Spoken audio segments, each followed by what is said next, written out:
Je me suis installé en 1994 suite à mon père.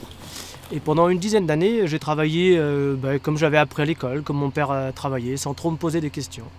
Au début des années 2000, j'ai visité une exploitation et les éleveurs avaient fait des choix complètement différents des miens. Ils étaient partis sur un système herbagé en essayant de sortir les animaux le maximum possible au pâturage.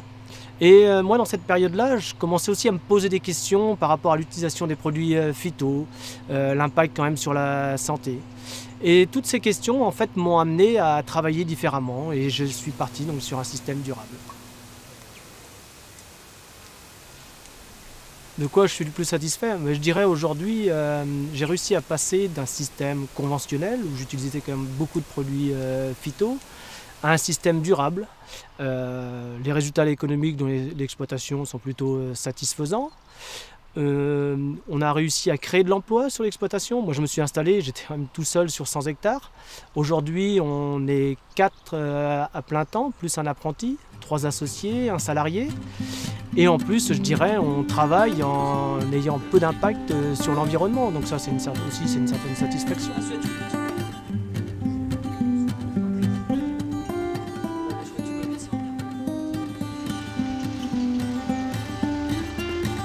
Suite à la visite que j'avais faite, où j'ai découvert ce système herbagé, je me suis informé, j'ai cherché sur internet, j'ai lu et j'ai découvert donc l'agriculture durable, le réseau CIVAM. J'ai intégré les groupes CIVAM et donc j'ai pris conscience vraiment à ce moment-là qu'on pouvait travailler de manière différente. Donc j'ai décidé de commencer ces changements sur mon exploitation. Donc une règle importante pour moi, c'est que dans tous ces changements, j'y suis allé de manière progressive. J'ai d'abord travaillé sur les cultures en diminuant les traitements, puis j'ai modifié mes rotations, j'ai mis beaucoup plus de prairies multi-espèces dans mes rotations. Ce qui fait que la prairie est devenue vraiment la base de mon système. Et grâce à ça, je suis arrivé à un système durable.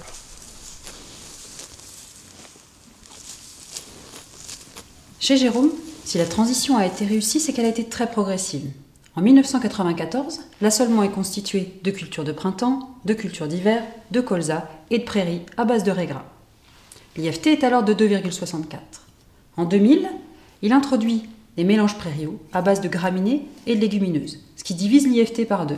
Mais le recours aux produits phytosanitaires sur les cultures est resté le même. Il commence alors à supprimer les régulateurs en réduisant la fertilisation azotée, puis à supprimer un insecticide sur colza et sur blé qui était appliqué en préventif à l'époque. Avec l'amélioration de la conduite des prairies et davantage d'observations sur les cultures, il réduit la dose d'herbicides appliqués. En 2008, il introduit ses premiers mélanges céréaliers. Il continue le travail sur les prairies, ce qui lui permet de bénéficier de l'effet dans la rotation sur les cultures de printemps. Il peut alors supprimer un herbicide en introduisant du désherbage mécanique.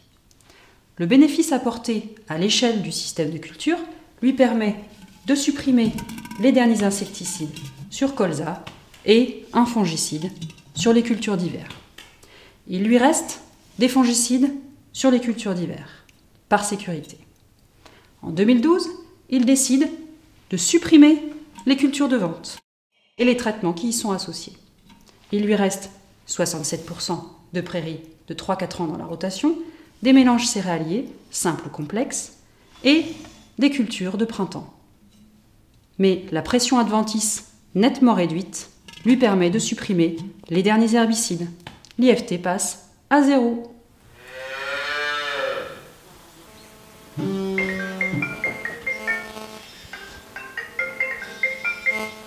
Oui, hello. Mais à partir du moment où j'ai décidé de changer, c'est vrai que j'ai eu des moments de doute parfois.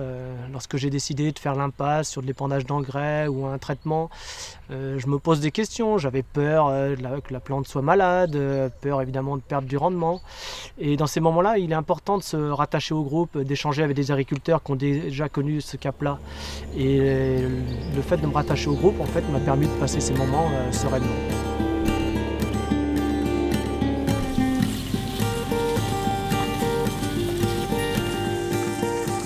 J'y repense aujourd'hui, ça me fait sourire. Mais dans le contexte où j'étais à l'époque, c'est vrai que c'était des moments difficiles. Et le fait d'avoir accepté de me former, comprendre comment la plante fonctionne, comment le sol fonctionne, tout ça en fait ça m'a permis de passer ces moments beaucoup plus facilement. Et aujourd'hui je suis beaucoup plus serein par rapport à tout ça.